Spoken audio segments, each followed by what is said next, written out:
Boa noite a todos. É uma alegria, uma satisfação imensa tê-los aqui comigo nessa noite. Eu vou tentar não chorar, tá, gente? As pessoas que me conhecem aí da comunidade sabem que às vezes eu falo com uma força, mas ao mesmo tempo eu me emociono também. Então, é uma noite muito especial para mim. E vocês estando aqui comigo torna essa noite ainda muito mais especial. Como o Sandro falou, quando a gente sonha um sonho sozinho, é muito raso. Mas quando nós sonhamos e acreditamos e contamos com outras pessoas, esse sonho sempre amor é longa. As pessoas que me conhecem sabem da minha trajetória, né? Eu sou daqui de Manmirim, natural de Manmirim. Os meus pais, desde sempre, me incentivavam muito nos estudos, mesmo sendo uma família simples, uma família da comunidade de Santa Rita, um bairro pobre, de periferia, mas ali naquele lugar eu tinha o aconchego, o carinho da minha família. E o meu pai, ele sempre incentivava os estudos. E eu contei sábado, na sexta-feira, no rádio, que eu tenho uma tia no Rio também, que ela sempre me mandava livros. Ela sempre me mandava livros e a gente sempre estava rodeado de livros. Então eu falo que os livros, eles transformam as nossas vidas. Passei um tempo fora de Manmirim, porque meu pai é policial no estado do Rio, a gente se mudou várias vezes, mas a gente sempre retornava, porque aqui é o meu lugar. Aqui é o meu lugar. Então eu fui crescendo, estudando. Eu não sou uma pessoa inteligente, eu sou uma pessoa esforçada. Como todos nós aqui, quando a gente tem um sonho, um objetivo, a gente tem que correr atrás desses sonhos, desses objetivos. Eu falo que por mais simples que seja, às vezes você acha que aquele sonho é bobo, mas se é um sonho seu, corre atrás. Lute por aquilo. Mesmo que as outras pessoas não deem valor, mesmo que as outras pessoas achem que aquilo não vai valer de nada, não tem sentido. Né? E eu sempre fui estudando. Né? E chegou um momento que, como a Kelly falou, eu fui estudar Libras, porque eu sou apaixonada pela educação especial, pela inclusão. Na minha família eu tenho um irmão que passou por um problema sério de saúde com 12 anos. Ele era, entre aspas, normal até os 12 anos. E com 12 anos, do nada, o meu irmão teve uma trombose, um AVC, com 12 anos. E aí? Como que a gente foi lidar com aquilo? O meu irmão, de normal, passou a ser um louco para as pessoas, uma pessoa que vivia à margem da sociedade, porque as pessoas não entendiam a situação dele. Da escola regular, ele foi estudar na PAI. As pessoas, as crianças passavam em frente da nossa casa, jogavam pedra e falavam que o meu irmão era louco. E aquilo foi me moldando e me dando uma força tão grande para que eu pudesse, um pouquinho que eu faço hoje, é para mostrar à sociedade que todos nós somos diferentes, mas que nós temos as nossas limitações. Eu falo que nós não somos 100% normais, nós temos nossas limitações. E nós temos que conviver com as diferenças, nós temos que respeitar as pessoas como elas são. E aí eu fui crescendo, vivenciando isso, até que eu fui estudar Libras, fiz todos os cursos da educação especial, nunca tinha pensado em fazer Libras, foi o último curso que eu fiz, fui para Manhuaçu, para Carambola, para Valadares, para Belo Horizonte, toda sexta-feira, por 4 anos eu saía 7 horas, meia-noite 15 de Manhuaçu, chegava às 5h30 em BH. O meu curso começava às 8 no sábado, terminava às 4 da tarde no domingo. Às 7h30 eu pegava o ônibus para São Verde, chegava às 4 da manhã, às 7 horas eu estava no trabalho. Isso foi por 4 anos. Então eu falo, não desista. É difícil? É, mas não é impossível. Depois eu tive a vontade de fazer o mestrado. Fui embora para o Maringá, estudar, fiz letras livres, fiz o bacharelado em letras livres, terminei a pós, antes em MBH, em tradução. E sempre no foco com os meninos. E eu, em alguns momentos aqui, eu vou precisar falar em livros. Eu deveria ter começado falando em livros desde o início, porque nós temos 2 amigos surdos aqui hoje. E a gente precisa ter esse olhar de empatia para as pessoas com deficiência.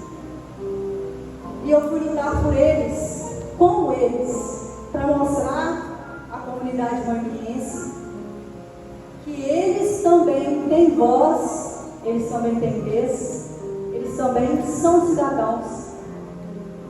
E eu fui para o mestrado e fui fazer, na minha pesquisa, na verdade era só Libras. Só que eu fui para uma área da pesquisa que falava de indígenas.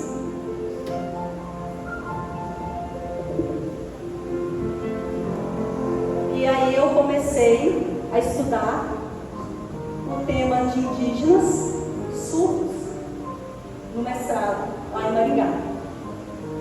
E foi fantástico, porque a minha pesquisa, ela me mostrou como que nós precisamos respeitar todas as pessoas. Na verdade, aqui nós temos 3 surdos hoje. A Iris, o Rosemar e o Juarez estão aqui. Então podemos pensar um pouquinho, por que essa vontade de escrever sobre a Gaia? Por quê?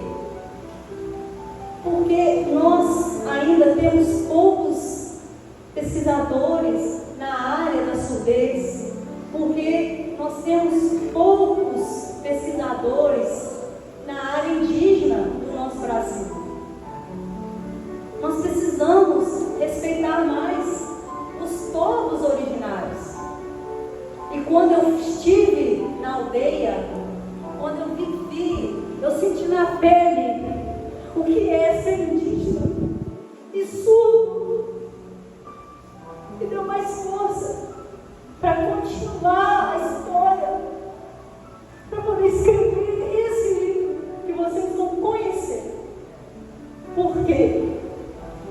Quem vive à mercê da sociedade, que está lá no baixo, gente, você não sabe como que essas pessoas, elas sofrem. E lá na aldeia eu pude perceber, eu pude sentir, eu pude me emocionar com respeito pelo outro. Numa festa, no dia 19 de abril do ano passado, eu estive lá, juntamente com toda a escola indígena, uma grande festa, um momento maravilhoso, onde tinha mais de 30 mil quilos de carne, comida à vontade, para celebrar um momento indígena. Aí eles estavam felizes. Mas se eu perguntar para vocês aqui agora, o que nós estamos fazendo com os povos originários? O que nós estamos fazendo com o povo surdo, que a gente não acolhe, que a gente não respeita, que a gente às vezes não está nem aí, a gente não conhece, a gente não quer saber. Então é um desabafo para mostrar para vocês que nós precisamos acreditar, ter empatia e ver as pessoas com os outros olhos. Lá na aldeia, só para finalizar, gente, eu escrevi uma coisa e estou falando outra, porque é muita emoção. Vocês me desculpem, mas assim, eu falei, essa é uma coisa que eu estou falando outra. E o Rogério falou disso, vai escrever, eu vou falar outra coisa, porque na hora lá, né? Mas assim, eu queria deixar aqui bem claro o respeito que eles têm com as florestas. eu presenciei vários momentos. No dia da festa, eu fiquei pensando e assim, muito chocada com muitos indígenas. Eram mais de 3.000 pessoas na festa. E pensa, a fila, todo mundo organizado, ninguém querendo passar na frente do outro, ninguém querendo tirar vantagem em cima do outro, ninguém querendo respeitar o direito do outro que estava ali. Todo mundo ali, porque lá eles levam vasilhas, sabe? Para pegar comida. A cultura é diferente. Então, eles vão com bacia mesmo, para alimentar todo mundo. Eles sentam no chão. E uma outra coisa que me chocou muito, que falou assim, nossa, eu vou trazer isso para a minha vida, é a questão de entrar na floresta e só retirar da floresta o que precisa e pedir permissão à Gaia, à Mãe Terra, para poder usar aquela árvore para fazer a taquara, que são os cestos que eles levam para a cidade. Foi muito bonito vivenciar isso. E eu queria que todo mundo tivesse a oportunidade de vivenciar isso um dia. Faça a experiência. Vão para uma aldeia indígena e vivem lá pelo menos uns 2, 3 dias. Vocês verem como que é a beleza do povo originário. E falando um pouquinho também sobre a surdez, por que eu escrevi Gaia? Porque na minha pesquisa eu ia fazer no estado, do Paraná todo, só que Deus me mostrou que lá no Paraná, ano passado na minha pesquisa, eu terminei esse ano, só uma indígena surda, na escola. Por quê? Por quê? Porque os surdos, eles são invisíveis para a sociedade. Para o IBGE, para as estatísticas, é mais um, ou é menos um. Então, quando eu fui fazer pesquisa, uma diretora dessa escola, eu falo que Deus é bom demais, porque eu ia para Paraná, não sei como eu ia fazer, e aí, essa pessoa, diretora dessa escola, Cacique Gregório Petió, começou a estudar no mestrado comigo. Ela começou a fazer o mestrado comigo. E aí? Quando eu fui pesquisar, não tinha nenhuma indígena surda em outra escola, só tinha essa. E era justamente na escola que eu ia fazer pesquisa, a Cristiane Bauretti estava fazendo mestrado comigo. E ela me permitiu fazer a pesquisa na escola dela. Eu fui para a casa dela, ela me acolheu e a gente foi para a aldeia. Então eu falo, é Deus na vida da gente, né?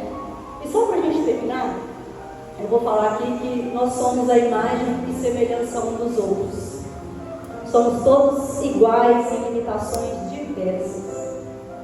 Nossas diferenças resumem-se nas nossas limitações. Precisamos de tolerância, carinho e empatia uns com os outros, para que essas limitações, essas diferenças, não sejam impedimento para o bem maior. Então, que nós possamos fazer o bem, respeitar mais as pessoas com deficiência, né? Só para falar uma coisinha aqui, que não sei se vocês sabem, o Thomas Edison, ele criou vários inventos. E um dos inventos que nós temos, que a gente está usando aqui agora, é a luz, é a lâmpada. E vocês sabiam que Thomas Edison nasceu ouvinte? Ele nasceu ouvinte, com a idade de 12 anos. Ele perdeu a audição, ficou completamente surdo. Aí ele foi para a escola, estava na escola. A partir desse período, ele já não continuou na escola, porque a escola não abraçou. A escola rejeitou, mas ele continuou junto com sua família. Sua família era a base. E a mãe de Thomas Edison ensinava ele em casa. E ele falou: eu não vou parar. E aí hoje, nós conhecemos Thomas Edison, surdo, inventor da lâmpada e de tantas outras coisas. Então eu falo, a limitação, ela não impede ninguém de nada. A gente precisa abraçar, apoiar e é só. Surda, indígena, mulher, que com força, com sua família, que era a base, ela foi desenvolvendo. Mas quando ela chega na escola, ela tem uma barreira. Ela com 6 anos, feliz de entrar na escola, ela chega lá, ela depara todo mundo falando. Nada. Ela voltava para casa chorando todo dia. A mãe dela: mas eu coloquei minha filha na escola para aprender, para voltar para casa e me contar o que ela estudou lá na escola. Mas Gaia voltava chorando, triste. Eu não quero, mamãe, voltar para a escola. Não quero estudar, não. A mãe e a avó Yara pensaram: tem uma coisa errada aí, a gente não pode deixar a Gaia todo dia voltar para casa chorando. E elas tomaram essa iniciativa de ir para a cidade, aprender Libras e ensinar a comunidade da aldeia, todos os indígenas. E aí a história continua. Vou deixar só esse spoiler para vocês. E só para terminar, nós não lemos e escrevemos porque é bonito.